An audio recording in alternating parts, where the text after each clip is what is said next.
I didn't know nothing about real estate or anything of that nature. Yeah, we came in here with a backpack and we didn't have nothing else, no monies. You actually can learn with us. If we make a mistake, we're gonna try to share it with you, to where we all learning together. We're real and hungry, and we want you to be real and hungry as well. You are tuning into the Real and Hungry podcast, where we are going to talk about the world of real estate investing for beginners. And why I said beginners is because I got him here with my man Miguel. My name is Braian, and we're about a year into real estate investing, and we just want to share with you guys the highs, the lows, the challenges, the victories, and how you can use this podcast to help you get into real estate investing. This podcast, this episode, we're going to bring it all the way down, and we want to help people who don't have a house. This is their first time buying a home, and they want to know, what do I need to buy my first home? Because I'm a strong believer that you have to first buy your first property that you're going to move into. And I think that just kind of opens up the world. It gives you some confidence, and it kind of opens your mind to why it's so important to get into real estate. So without further ado, that's what we're going to talk about. So Miguel, you've bought your first crib before. So how was that? How was that experience for you? And it was frustrating. No, it really can be frustrating, man. It shouldn't be frustrating. It shouldn't be, but it is for a lot of people because, the first thing people think, man, I'm going to get in a bunch of debt. And people don't know that that's what we call good debt, right? Because, every time you buy a house, it's an investment. And it's an opportunity that will create more opportunities.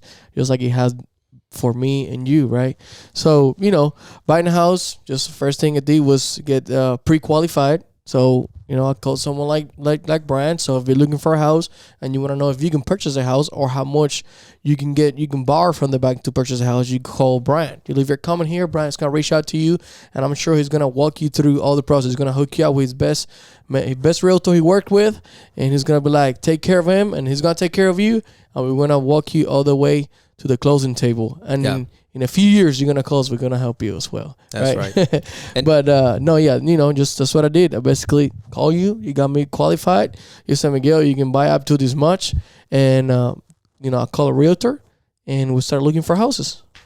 Simple as that. Love it. And I'm going to try to break it down so people understand. So here's what you need. Here's what I'm going to be looking at from a loan officer, from a bank, from a broker, whatever you want to call it. What we're going to be looking at to be able to approve you for a home loan is very simple. So the first thing that we're going to do is we have to check your credit. More than anything, your credit score has to be at about 580 or above, and 580 and above, and we got some options for you. Okay, so if you screw it up, you can still buy a house, right? So credit is going to be one of the first things that we're going to look at. Another thing that I have to look at is I have to look at your income. So you have to work, you have to have a steady job, and then we got to look at your history. So ideally, what we want to see is that you have worked for at least 2 years consecutively. And I have to emphasize this. I'm not saying you have to be with the same job for 2 years. I'm saying you have to work 2 years consecutively in order for us to be able to use that as your work history. So if you started at McDonald's and then you upgraded to Best Buy and then you upgraded to UPS within 2 years, that's fine. Oh, really? So you don't have to stay with the same company? You do not have to stay with your same company. See, I didn't know that. I thought you had to stay with the same company. No, you just have to work 2 years nonstop. You can't have big gaps, right? Like if 2 years with one company, or it doesn't matter? Any company. Really? 2 years. So from today, you're going to go all the way back for 2 years, and I'm going to ask you, what have you done for the last 2 years? I've worked. Who have you worked for? So you just don't want to be at home chilling? You just can't be chilling. You can be chilling for 7 months all right. and then get approved. So if you want to buy a house, you got to work. You got to work. So we're going to, as long as you've had a 2 year history, that's great. Great job. So 2 year history, and then we're going to use the most updated income. So whoever you're working with now, if you're full-time working 40 hours a week, I'm going to take how much you're making per month. We do a little bit of calculation. We look at your credit, see how much money you're paying out every month, and based on how much you're bringing in versus how much you're paying out, that's how I'm going to be able to give you a pre-approval. And what that means is I'm literally telling you how much you can afford. Hey, based on your money, your income, based on your debts, the bank will give you up to $300,000. Okay. Now, out of those things that you were mentioning, you mentioned that you needed credit score, Credit score. you needed job history, and what else do we need? Just work, just a job. So credit score and job history. Now, out of those two, let's say I have a poor score, but I've been with my company, 5 years. I make decent money. Let's say I make average, income in the city, and then, or for example, if I have good score, but I haven't been consistent on the job. Does one or the other is more important, or they're both as important? I would say that the most important is your income. Income, okay. How much you're making today. Okay, so make sure that you've stayed at your job and you've been working for 2 years consistently, and you're making okay money. Okay, and the reason why I say it's the most important, because you can have an excellent credit but be home chilling. I can't approve you for home. Okay, that makes sense. Don't. And some people is like, man, my credit is excellent. Yeah, but if you're not making any money, how are you going to afford this payment? Okay, perfect. And we have to look. It's called ability to repay. That's the number one thing that I have to be able to determine. I have to be able to determine that you have the ability to repay the loan. And if I can't determine that you have the ability to repay the loan because you don't have any income, or you have too many debts and not enough income, then I can't give you the loan. So I would say the most important thing is your income. Second, of course, comes your credit, because your credit, really what the credit score does is that it tells me your financial responsibility. How responsible are you with your finances? Are you making your payments sometimes? Are you not over leveraged on your debt? That's what the credit score is telling me. But that's why I said 580. So it doesn't have to be perfect. So let's say you made all your payments on time, but your realization is high. Like how much you owe on credit cards and stuff is high, but you always make your payment in time. Is that a good sign for the bank? It's obviously going to affect your credit score. Mm-hmm. Of course, yes. Yeah, but I think the thing that would affect it the most is that if you owe a lot on a credit card, then you're going to have probably a little bit of higher monthly payment on your credit card, right? Your minimum monthly payment. And that minimum monthly payment, I have to be able to deduct that from your debt to income ratio, which might hurt your buying power. I see. So, and some people don't understand this. It's okay if at that moment you can buy your dream house. You can always buy your dream house eventually. You got to start somewhere, right? So if you're not making that much money on your job right now and your credit score is not the best, I guarantee you one of the best things you're going to do in the United States is buy a house, right? And me as an immigrant, that's the best thing my dad did. It's the best thing I've done. I'm sure it's the best things Braian has done. 100%. And a lot of friends that I know is the best thing that we've done. I mean, it's a great opportunity. So if you have the opportunity, if you work for 2 years and you have, decent credit score, call Braian. He's get you qualified for a home. We get you with a good realtor, and we start a journey of buying your first house. It doesn't have to be your dream house yet, but it could be your first one. So, it's the first step, right? What's crazy is that every time I talk to somebody who's buying the house for the first time, they always tell me, I want to start investing into real estate. Everybody. Most people. And not 99% of the people. And I'm like, that's great. So I'm sure because they hear that is profitable. Right? So with that in your mind, I always say, look, your first home is not your forever home. So your first home could be your first rental. Your first home could be your first flip that you're going to make money. Your first investment property. Your first home could be your investment property. But when you're buying your first home, you need to buy it and you need to move into it. You need to get a good feel for what it is to be a homeowner. There you go. Right. And start creating some equity, which we're going to talk about that in the next episode.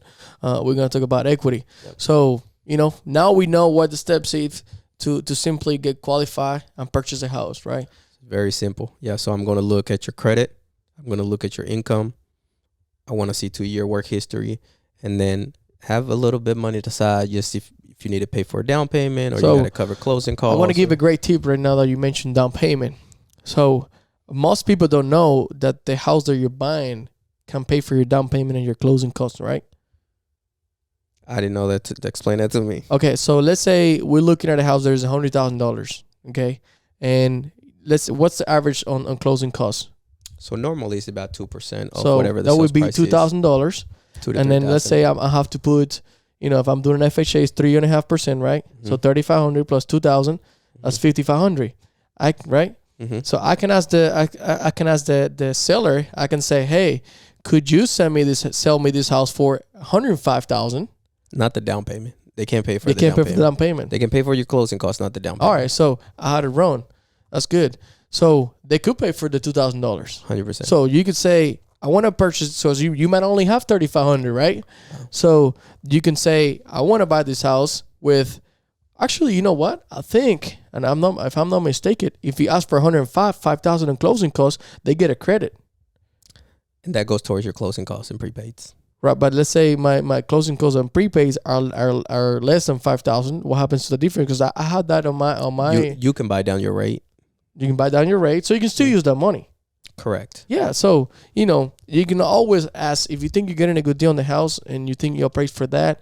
I always tell everybody you should ask for at least $5,000 in closing costs, no matter what. So if you're buying a house right now and you're looking for a house, you can either add $5,000 to the sale price, or you can take $5,000 and add it for closing costs. That way you come in with less money, because that $2,000 that you're saving that somebody else is paying for you, you can use that to put new floors on the house. You can use that to paint the house, right?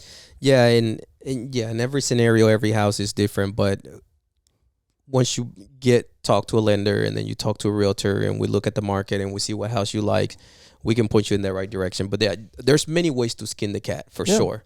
And to also, them 100%. You don't really, sometimes, you might qualify for some help and you might not put any money, right? Yeah. So like right now we have a program where first time home buyers can buy a house putting only 1% down. Normally it's 3% or 3.5%. Now you can buy with only 1%. So that's a huge help.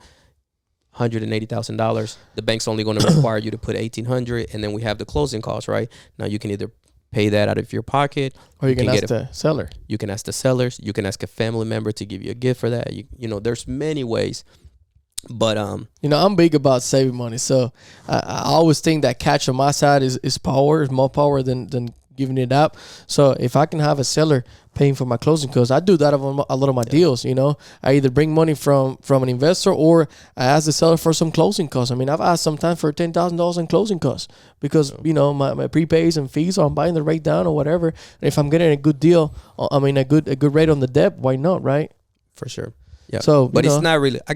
Yeah, you're right, and it's just, you don't have to do this on your own. I feel like most people think that buying a house is a lot harder than it already is. I think the thought of buying a house is harder than actually the act of doing it. That's true. And it sucks because it shouldn't be that. So I would say, look, you don't need much. You need to have a job. You need to have an okay credit. And you need to talk to a lender, and then they can point you, hey, we need this amount of money. We need that. How can we come up with it? Let's talk about options that you may have. Once you're pre-approved, then we connect you with a fantastic lender, realtor, and they're going to go do the house hunting for you. So you'll have literally a squad. That's the beautiful thing, too, about somebody buying a house. You have a lender that's advocating for you because they are invested in you, and you have a realtor who's advocating for you, who are investing for you. You don't have to pay them a dime. You don't pay me directly as your lender. I get paid when the deal closes. A realtor is the same thing. They get paid when the deal closes. So it is in our best interest to not only find you a good deal, get you the house that you want, get you into a home, help you start building equity without you ever paying us anything. So we're invested. That's we're a team. Great, man. We're a team that's invested in taking care of you. So I would say, sorry to interrupt you, I would say the best step will be to find a lender, right? Talk to a lender. So sure. I tell this in most of the videos for free. And there you go. That's the best, right? Yeah. And I continue to say this to my friends.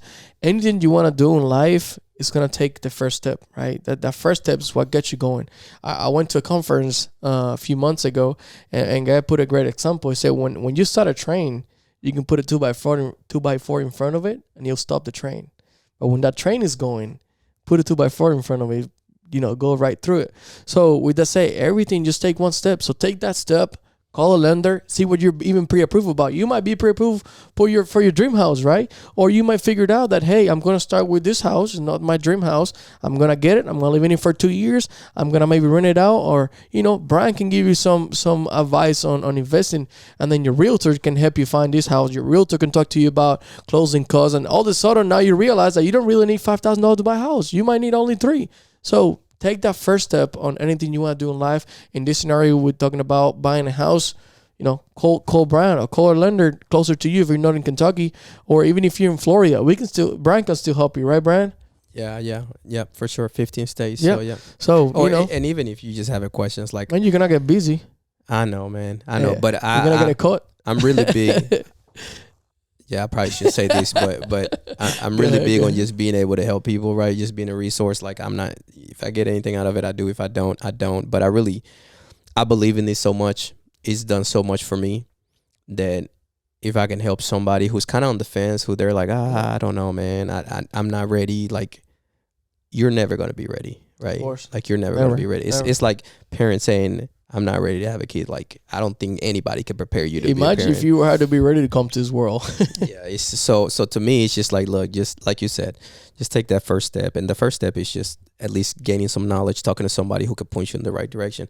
I've had people that I've talked to and it took 6 months to a year before they could buy a home because we had to put a game plan together. Like, hey, you're not ready now, but here's the steps that you need to take. So eventually, and that's you can big because you tell them what to do, you guide them, and then in a year they're ready to buy a house. Yeah. And that's, like I said, fulfilling. You know, what I still do this day, which is real estate investing, and I'm still new. I'm still learning a bunch, but all it took is buying the first house, taking the first step of getting pre-qualified, right?